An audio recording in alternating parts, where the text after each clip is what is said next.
You are watching a new series from Tactical Enlightenment, Companions in Blood, in which we get you closer to the action and join the elite companions from my campaign in small but fierce battles across a variety of scenarios. Now, can a small army of 40 men take on an army of 500? Can they siege a keep? Can you actually perform tactics with this small of an army? Well, stay tuned and see. Alright, we are back again on Tactical Enlightenment with another one of our companion challenges. And this is a companion group from our campaign. This is a side branch, and we are going to try to siege a castle in this episode. I'm going to show you a few of these companions. Not her, she's kind of unremarkable. But this is like most of our high-end companions. They have elite fighting skills, and most of them have ranged weapons to boot. Most of them kill people at range. They kill them up close. Hell, they haven't brushed their teeth in 30 years, so most of them kill them with their bad breath too. So this group of companions, we're a little bit injured. That's going to be a little bit of a problem. I'm going to have to rest a lot in between these battles, but we are going to try to siege this castle here of 514 defenders. Before I do that, I want to kind of show you the defense force here. I can actually hold Alt here, and you can get an idea. We're not attacking a bunch of peasants here. In fact, there's 20 Battanian Fiend champions inside this castle here. So we'll get another close-up on the troops that are inside there, especially since we have time. Look at how slow the building siege camp thing is going. So here's the rest of the troops in there. As you can see, they got some scrubs, of course, but they also have plenty of high-level troops. It's not going to be easy by any stretch of the imagination. In fact, I might even lose some of these challenges. That's an aspect of it that some people might be unfamiliar with. On our channel, we do things kind of raw. We will show you. Okay, what's happening here? The garrison has sallied out to attack us, and it looks like they have help from one of this Battanian forces. So how many is this? It's 543. We do have the RTS camera. We're going to use normal player damage. And you can see we're not quite healthy, but we're still going to give this a go. We're going to do a little bit of kiting here. And just to finish that point, we will show losses on this channel. Sometimes we're going to fail. Look at how many fucking troops are up against. It's not a terrific battlefield for us, although there are some ridges for us to play with. The point is, though, is that you're never going to know whether or not we're going to be successful on these challenges, and hopefully that adds a little bit of dynamism to those watching. Right? You're not watching a foregone conclusion. Some people get really sick and tired of seeing a certain win when they watch some kind of show or challenge like this. So sometimes we're going to lose, and sometimes we're going to win, and that's sort of part of the fun for me and for you. Right? I'm fighting these. I have no idea if we're going to win. Right? We're fighting 500 fucking troops with 40.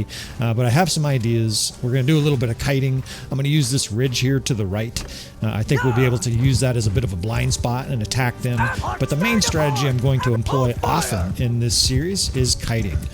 Kiting, if you're not familiar with it, of course, we'll describe tactics as we play this series. You see that ridge up there, that beautiful high elevation spot? Kiting is effectively the pulling back of troops to a favorable location. And as you pull back to a favorable location, you sort of strategically, tactically, at certain times with precision attack the enemy troops, especially with Cav, right? We have Cav that's quick. They do a lot of charge damage. They have nasty melee skills, and we're going to effectively be kiting or pulling back our infantry and our archers while we attack them occasionally, sort of hit and run tactics with our cavalry, right? You can sort of consider it's like we're Genghis Khan style tactics here. We got hit and run tactics. We're going to be pulling back a lot, frustrating that huge force of enemies. And fortunately, in this case, they have almost no cavalry. In fact, this is like the least amount of cavalry I've ever seen in an army. So actually, this challenge, I don't want to say it's going to be easy, but this challenge should be very doable. I will try not to spoil it for you if we don't succeed in some of these challenges. I will not typically tell you until the end. That way you have some level of suspense to this. So we've got to deal with these handful of cav because they're going to be running down our troops. But it's the main body of their troops that we have to kill. We're going to kill them with our ranged attack weapons. Now, a minute ago, I mentioned our archers. That's kind of a misnomer, right? We do have archers. Of course, we have archers in our army, but there's no such thing as like a troop in it. Well, there's actually one of them. There's almost no companions in our army that don't have ranged weapons. So in a way, the whole army is full of skirmishers and archers, right? Even the guys on horse, most of them have high bow skills. Some of them have 330 bow skills. So this is literally like an elite army of Khan's guards who ate spinach for 20 straight years. we are ready to fuck some people up here. And this poor cavalry coming to attack us. I mean, they might as well fucking try to, they have no chance of success. You see the enemy is actually kind of hesitant here. They're not just rushing in. That's probably because they have a lot of archers. Actually, I have one guy in the 8th Corps who's on foot, and that's sort of suboptimal. That means I'm not going to be able to use my 8th Corps quite like I want without sacrificing that guy. And at least right yet, I'm not willing to do that. Right? I don't want to have a guy running around chasing after our horse who's on foot. This fucking dipshit here. That's actually Varag. That's one of my uncles, and he's valuable. The whole army is valuable, right? There's a handful of companions, maybe 6 or 7, that are like level 25 or 20, that probably look very similar to some of the companions in your early to mid campaign. But all the rest of them are probably stronger than any companion that you've ever had in your campaign. I mean, of course, I recognize some of the people on the channel have very long campaigns as well, so I suppose that's a bit erroneous. Certainly people with long campaigns have some level 40 characters, but a lot of these characters, you might only have a couple of those companions. We have 20 plus companions of level 40 or more. So these guys are beasts. These guys have good armor. See episode 1 if you want to see more character profiles and learn more about the companions. And again, you can see what we're doing here. We're kiting. I've got infantry at the base here just to sort of repel them if they charge forward. And our archers are now going to work. We're going to do pretty well in ranged exchanges because of what I told you already. We have wicked archers, and they're going to be shooting these relatively soft targets. Of course, they're going to find some shields too. Our archers are not going to just shoot every single shot perfectly into somebody's head. Just like me, although that was about perfect, just like me, they're going to miss with their ranged weapons, right? That was just a headshot spree right there. Usually my javelin throws look like someone who was drunk and got 3 hours of sleep last night. Alright, so we're going to do a little kiting, and what's that mean? Right, in this situation, we're fine shooting the enemy at range. We're going to do a lot of damage to them at range. We're not going to be able to kill this whole army at range, of course. We'll run out of ammunition. But at the top of that ridge, here, I got a nice opportunity to fly into the back of the enemy here. This is hit and run tactics, right? You're never going to see me, while we kill their lord, you're never going to see me just wade in here and attack them and stay. I'm going to swing in, kill a few guys, and then pull out. So the hit and run tactics we're going to do in combined with this kiting, I'm going to show you the top of this ridge here. In fact, we might even just pull back right now. The enemy will have to follow us over this ridge, and we'll be able to sort of choose how to attack them from that stage. Now this kiting is effectively pulling back. There's many advantages to kiting. One of the big advantages to kiting, though, is that the enemy is moving frequently to catch up with you, right? So you can attack them when they're moving. Of course, archers that are moving are highly vulnerable, right? They're not shooting, instead they're running with their bow. And if we can get their archers to be running with their bow while we kite them, this landscape's kind of a pain in the butt, but if we can get them to chase us, that's going to be to our advantage. Now, the other thing, I don't know if it's super obvious here. Oops, I actually forgot my infantry. Get your asses up here and almost ditch these 12 guys here. Sometimes it's difficult for me to narrate and play at the same time. I apologize sometimes if I'm incoherent in the middle of some ferocious battle or issuing a bunch of commands. It is quite difficult to play a very complex battle like this and give you decent narration. Right? I don't want to fail at one of those two objectives wholly. So sometimes one way may be a little worse for a short period of time.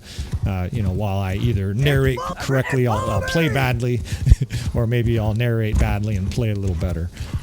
So the point I wanted to make, though, is this ridge here. The enemy has to come over this ridge, and of course we've detailed this in many episodes on our channel, right? Our channel is dedicated to tactics. This tactics I've labeled kind of as a peekaboo ridge because they have to peek up over this ridge to attack us, and of course once they do that, they're pounded with ammunition. The other obvious advantage to that is their archers can't shoot us, right? They have to come up over this ridge to shoot. If they come around the edges, of course, we will attack them aggressively, and this gives us the initiative. All these guys will be able to throw their javelins right into the face of the enemy. But the other enormous advantage of this peekaboo ridge is if we want to charge, we can start charging right at the ridge, and the enemy is more than likely going to be very close to us when we charge, right? So we'll have this enemy that's easy to come to grips to. We don't have to charge through a hail of arrows just to get to the enemy. Now, sometimes this is a military term. It's a reverse slope defense, right? This has been used in the Civil War. It was used in World War II a few times. This is a very viable strategy in Bannerlord. In fact, I think it's one of the easiest concepts in Bannerlord to understand. You have a sharp ridge there where the enemy can't see you. They have to approach. Of course, it only works if they're attacking you. If you're attacking, it's not going to work, right? They'll just stay where they are. They won't approach. But in this instance, the enemy attacked us. What did they have? 500 when they attacked. They felt it was an advantageous situation to attack, and so they are forced to come up through this little gauntlet here. It's almost like Thermopylae, right? We have this narrow pass, and because of that, they're not able to use all their numbers and sort of surround us. They're not really able to maximize their archers here, right? In fact, their archers are rather helpless in this situation.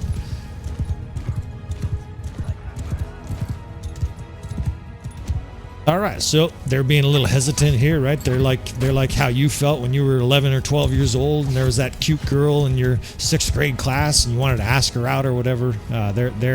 These guys are nervous, and right they should be, right? We've already demonstrated at range our firepower, and now this poor enemy has to get point blank to that firepower to attack us.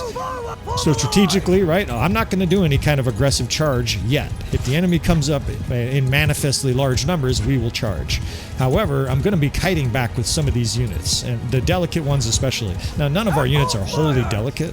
Like, everybody here has a shield and is in really good armor.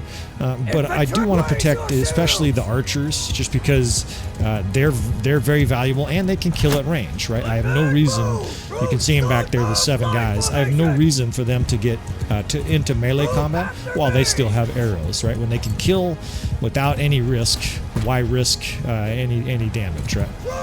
So I'm just maneuvering troops around here so the enemy has to commit. You see them sort of spreading around and getting thick on the edge. Now it's our turn to attack, right? Once there's a decent amount of them up here, we charge in. And it's not all our units. A lot of our units are just attacking with their ranged weapons. In fact, I had them off on hold fire there. So now the javelins flow, and look at the death spam. It's just green, just this incredible stream of death from the enemy as all of these javelin throwers obliterate everything in sight. Now I'm charging in here with the cab unit behind me because we want to knock guys to the ground. We want to cause general chaos to them, and we're kiting back with some of these more delicate units. Again, you can see our archers going to work, and it's like they're killing guys in one shot. Right? If you've had a high-level companion, or rather a character, you know that you kill a lot of guys with one shot with your arrow. Well, that's what's happening here, except it's like 10 or 15 guys with bows. Right? It's an absolute machine gun fire of destruction, and the enemy is just getting totally massacred here. Now their archers are close to this ridge as well, but they're not all together. They're kind of spread out, so we're just going to kind of attack the guys that are up here and focus on their infantry. Now you see our kiting effect there. Those guys are protected. We'll pull them back a little bit more, and at some point we will charge with our infantry, right? We will try to combine our attacks. That would look like archers trying to get up on that ridge there. That's worth attacking. We're not going to let these archers set up here, that's for damn sure. So when archers start to push in too far, we just charge them. I mean, look how many guys I trucked down that hill. You know, I knocked like 10 guys down the hill and killed another 6 or 7. And the main reason we do that is because we want their infantry all to ourselves, right? We're trying to get some advantages here. They're already fucking routing. You can hear them yelling. They're too strong. And that infantry wave, I don't know if they got a single kill. Maybe they got 1 kill.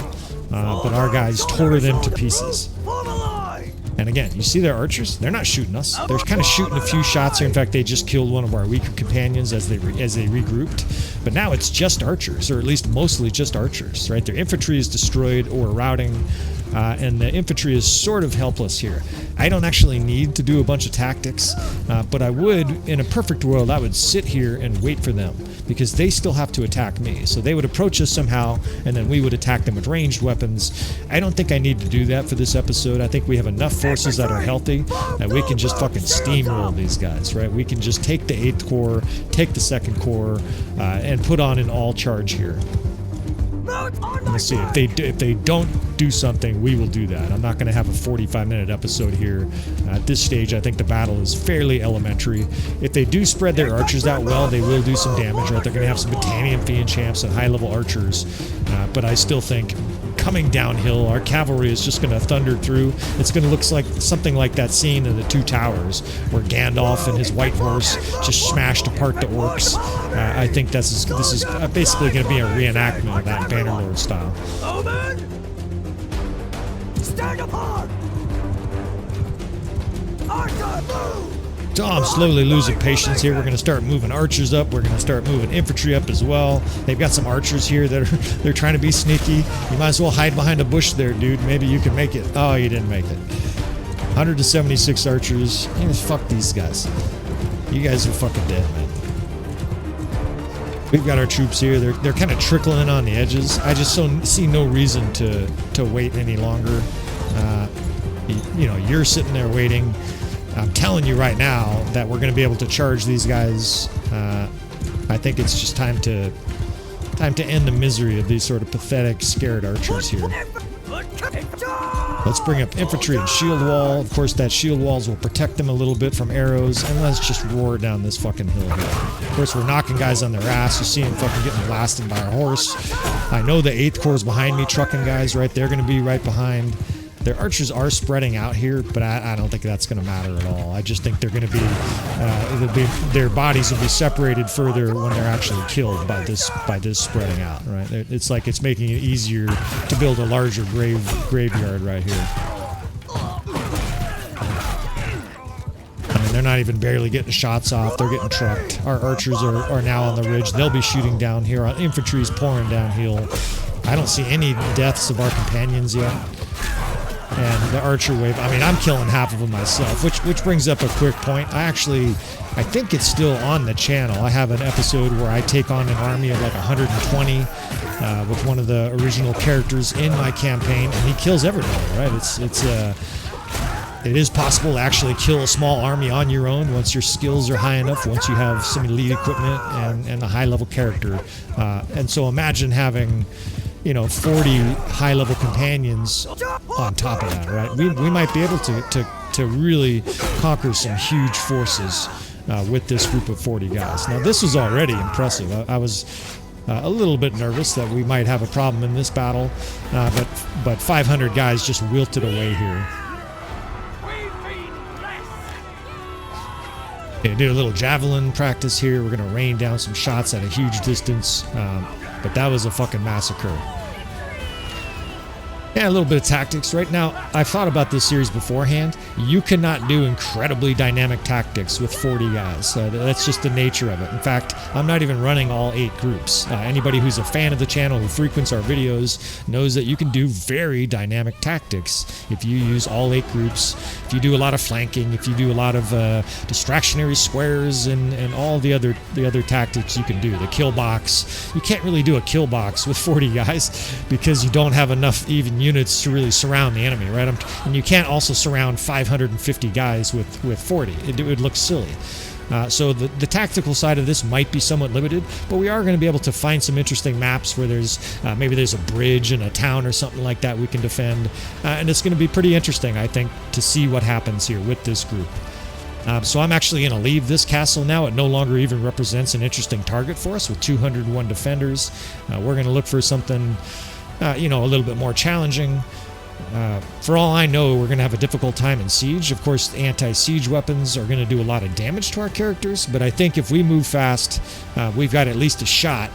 So I'm looking at this next castle here as our next potential challenge on the series. So we need to rest up a little bit. We got to get some wounds healed here, but we will be back soon with this companion challenge. I hope you enjoyed this today. I'm going to say this episode, we're going to call this a difficulty of 6 out of 10.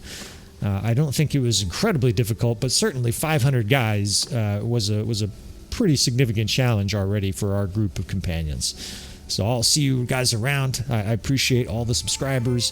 Thanks for watching, friends. Hit the like and subscribe button, all those kind of things, especially if you want to keep following this series. And I will see you guys next time.